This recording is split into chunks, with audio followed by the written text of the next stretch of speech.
ঘা বড় হতে হতে হতে হতে আর একদিন হবে কি, এই অবিশ্বাস দুজনের সংসারে ফাটল ধরাবে, মহিলাকে তখন নিজের বাপের বাড়ি চলে যেতে হবে।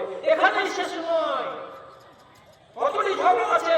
বাটা মাদ্রাসায় পাওয়া যাবে, কি ছেলেটা ছেড়ে দিবে, কি করা যাবে, মোহর দিয়ে দিবে, তালাক দিয়ে দিবে, বসে হয়ে গেল। তখন কোর্টে যাবে, কোর্টে যেতে গেলে তাকে মাসে মাসে 7,000 টাকা করে টানতে হবে, কতদিন যতদিন এই নিয়ে বিয়ে না হবে।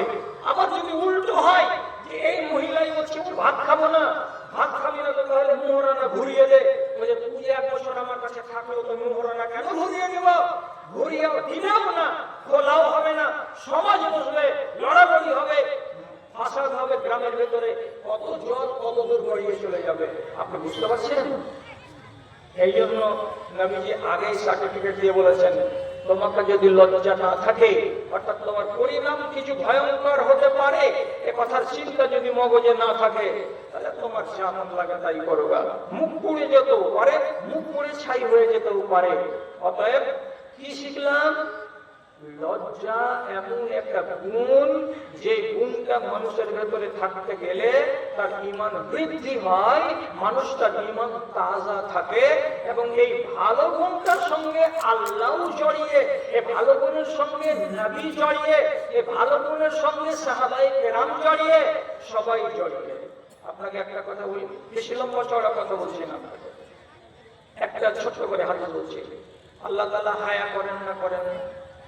সহিহ হাদিস, আল্লাহ রাব্বুল আলামিন বলছেন, ইন্নাল্লাহা হাইয়ুন কারীমুন ইয়াস্তাহি মিন আবদিহি ইযা রাফা'a ইয়াদাইহি আন ইয়ারুদ্দাহু সিফরা। কি বলা হলো?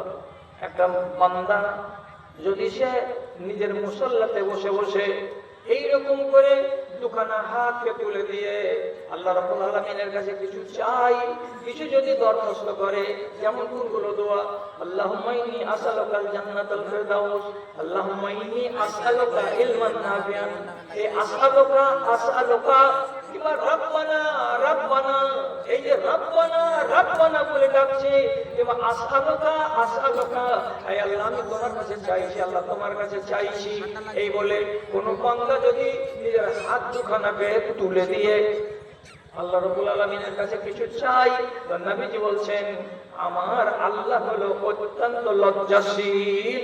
আল্লাহ তাআলা বলছেন, ওই হাত দুখানাকে খালি খালি ফিরিয়ে দিতে আমাকে বড্ড লজ্জা লাগে।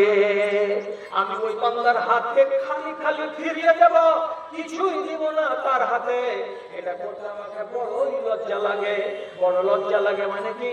আল্লাহ তাআলা বলছেন, তখন আমার মনের ভেতরে এটাই তৈরি হয়, কি করে আমি আমার বান্দাকে খালি ফিরিয়ে দিব, এটা মনে আমার দ্বিধা লাগছে, আমার মনের ভেতরে সংকোচ তৈরি হচ্ছে। আল্লাহ তাআলা তখন বলেন কি, না না, আমার এই বান্দার হাতকে খালি ফিরিয়ে দেওয়া যাবে না। কি বললাম? আল্লাহ তাআলা আপনার হাত দুখানে দেখে উঠে আসে, ভিক্ষার মতো করে আপনি তুলে আসেন হাত, তাকে দেখে আল্লাহকে কি লাগলো? লজ্জা লাগলো। আল্লাহর লজ্জা আর আমাদের লজ্জাতে আসমান জমিনের তফাৎ আছে। মোটা অঙ্কে বুঝেন যে আল্লাহ রাব্বুল আলামিনের ভেতরেও কি আছে? লজ্জাবোধ আছে। এটাকে দিব না, কি বলবে লোকটা? কি বলবো মানে? কি বলবো মানে কি?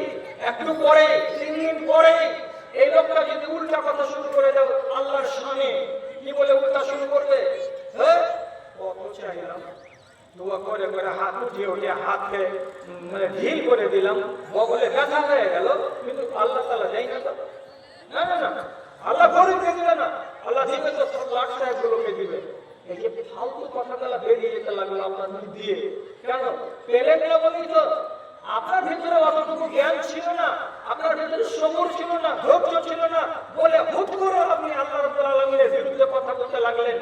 আল্লাহ তাআলার এইটুকু, আল্লাহ নিজের কথা বলছেন যে আমার ভেতরে এই চেতনাটুকু আছে যে এই বান্দাকে যদি আমি খালি হাত ঘুরাই তাহলে এর পরিণামটা কি হবে? উল্টা পাল্টা হয়ে যেতে পারে।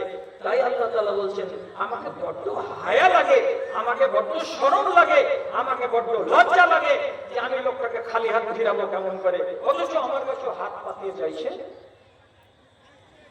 ভাই আমার, এটা যদি খারাপ সিফাত হতো তাহলে আল্লাহ তাআলা কি হায়া করতেন? করতেন না। আমার নবী আল্লাহ রাব্বুল আলামিনের পরে আর আমার নবীর মাঝখানে একটা মধ্যখানে ওয়াস্তা আছে, মাধ্যম আছে, সেটা হচ্ছে ফেরেশতাদের দল। ফেরেশতারা তো